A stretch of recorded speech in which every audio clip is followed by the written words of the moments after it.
Good morning बच्चों। अब हम आपके सामने इलेक्ट्रोकेमिस्ट्री का फोर्थ पार्ट लेके आए हैं जो कि हमारा है कंसंट्रेशन सेल।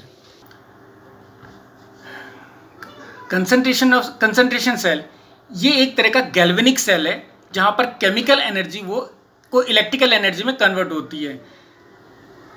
इस सेल में दोनों इलेक्ट्रोड जो होते हैं वो सेम होते हैं, लेकिन उन दोनों इलेक्ट्रोड के अंदर जो कंसंट्रेशन होता है सॉल्यूशन का वो दोनों का अलग अलग होता है, इसीलिए इसको कंसंट्रेशन सेल बोलते हैं। अगर हम इसको बनाना चाहते हैं तो हम क्या करेंगे, हम एक कंटेनर लेंगे जिसके अंदर दो चैम्बर होंगे और दोनों चैम्बर सेमी परमिएबल मेम्ब्रेन यानी एसपीएम से सेपरेटेड होंगे। दोनों चैम्बर के अंदर इलेक्ट्रोलाइटिक सॉल्यूशन भरा जाएगा, लेकिन सॉल्यूशन तो सेम होगा लेकिन उनका कंसंट्रेशन अलग अलग होगा। और एक ही मेटल दोनों में डिप करेंगे, दोनों चैम्बर में हम डिप करेंगे और दोनों इलेक्ट्रोड को हम वोल्टमीटर से कनेक्ट करेंगे। जो इलेक्ट्रोड जो हायर कंसंट्रेशन में डाला है वो तो पॉजिटिव इलेक्ट्रोड बनेगा और जो इलेक्ट्रोड लोअर कंसंट्रेशन में डाला है वो हमारा नेगेटिव इलेक्ट्रोड बनेगा। अब देखो यहाँ पर ये हमारा एक कंसंट्रेशन सेल है, ये बीच में हमारा सेमी परमिएबल मेम्ब्रेन लगा हुआ है और ये एरो हमारे इलेक्ट्रॉन के फ्लो को शो करते हैं। C1 मतलब कंसंट्रेशन फर्स्ट है और ये कंसंट्रेशन 2 है।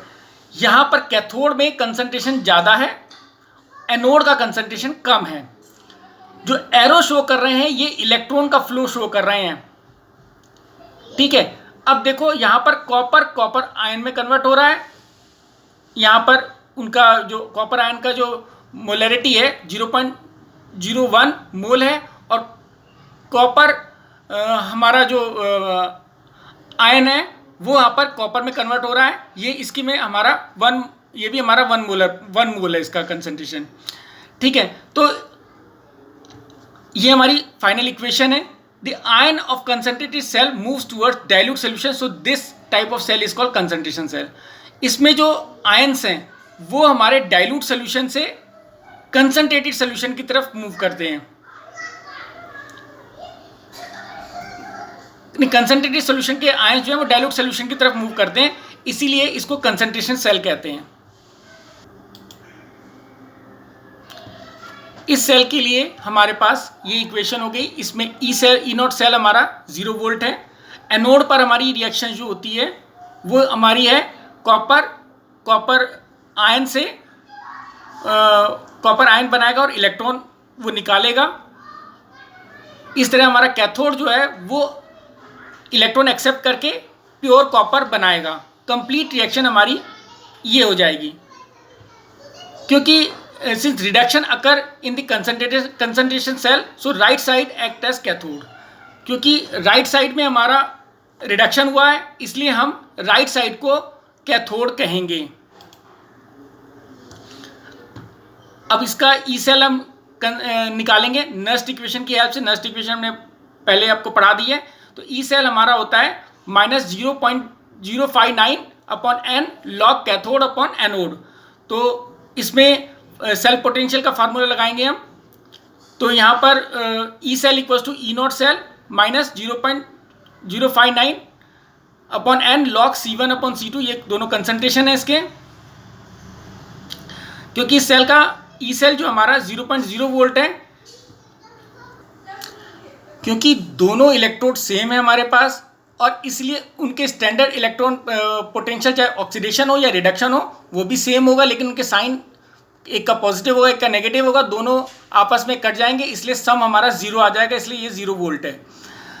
अब कंसंट्रेशन में हमारे पास इनका कंसंट्रेशन का ही फर्क होता है। Both half concentration of copper ions are different, क्योंकि यही कंसंट्रेशन दोनों में डिफरेंट होते हैं। पोटेंशियल जो कंसंट्रेशन सेल का आता है वो बहुत कम होता है बाकी और सेल के मुकाबले में, क्योंकि as the ions of concentration solution moves towards the lower concentration. क्योंकि जो आयन होते हैं वो कंसंट्रेटेड सॉल्यूशन में जो आयन होते हैं वो लोअर कंसंट्रेशन की तरफ मूव करते हैं और उनके इक्विलाइजेशन में थोड़ा बहुत इफर्ट होता है जिसकी वजह से पोटेंशियल डेवलप होता है। अब हम एक क्वेश्चन पर आते हैं। देखो, the standard reduction potential of silver half cell is इतने volt, calculate the potential of the following given cell at 298 kelvin. अब देखो, यहाँ पर हमने कैथोड पर रिडक्शन वाली इक्वेशन लिखेंगे, एनोड पर हम ऑक्सीडेशन वाली रिएक्शन लिखेंगे। दोनों ही हमारे सिल्वर की होंगी, ठीक है। रिडक्शन में हमारा इलेक्ट्रॉन यूज हुआ और ऑक्सीडेशन में हमारा इलेक्ट्रॉन बाहर निकला, ठीक है। तो सेल रिएक्शन हमारी दोनों कंसंट्रेशन के लिए हमारी ये आ जाएगी। इसमें हमारे पास मोलैरिटी दे रखी है दोनों की। It is appear from the equation that ions of the concentrated solution moves toward the solution of lower concentration. तो हायर कंसंट्रेशन से लोअर कंसंट्रेशन में मूव करेंगे। यहाँ पर ई नॉट सेल हमारा 0 वोल्ट है, ये तो हमने पहले ही बता दिया था। तो हम इसमें सिल्वर में एक ही इलेक्ट्रॉन निकला था, ये हमारी इक्वेशन है, इसको पहले भी पढ़ा था तुमने। तो ई नॉट सेल हमारा 0 आ गया, एन की जगह 1 आ गया, और दोनों कंसंट्रेशन हमारे दे ही रखे हैं, ठीक है। तो दोनों कंसंट्रेशन लिख देंगे हम, C1 और C2, और इस तरह हमने इसको कैलकुलेट करेंगे। तो कैलकुलेट करने पर हमारा जो है, इसको कैलकुलेट करेंगे तो हमारा ये निकलेगा, और लॉग लगा के हमें ये 0.0282 वोल्ट हमारा आंसर आ जाएगा। इसके बाद दूसरा क्वेश्चन है, the reduction potential of half cell इतने volt, calculate the potential of the given following cell. तो इस सेल में भी हमने कैथोड पे रिडक्शन दिखाना है, एनोड पे ऑक्सीडेशन दिखाना है। हमारा कॉपर तो है ही, और सेल रिएक्शन हमारे पास C है, तुम्हें पता चल गया C2 और C1 एनोड और कैथोड से आते हैं, ठीक है। उनकी मोलैरिटी तुम्हें पता चली गई है, ठीक है। और फिर हमें वही इक्वेशन लगा देनी है और हमारा आंसर आ जाएगा। तो क्वेश्चन नेक्स्ट है, it is appeared from the equation that ions of concentrated solution moves towards solution of lower concentration. E cell हमारा इतने वोल्ट है।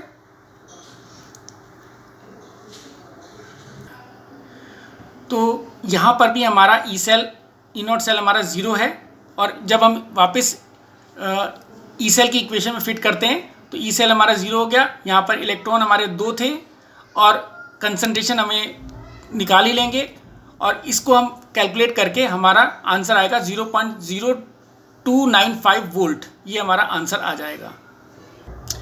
इस तरह हमारा ये वाला पार्ट भी ख़त्म हो जाता है।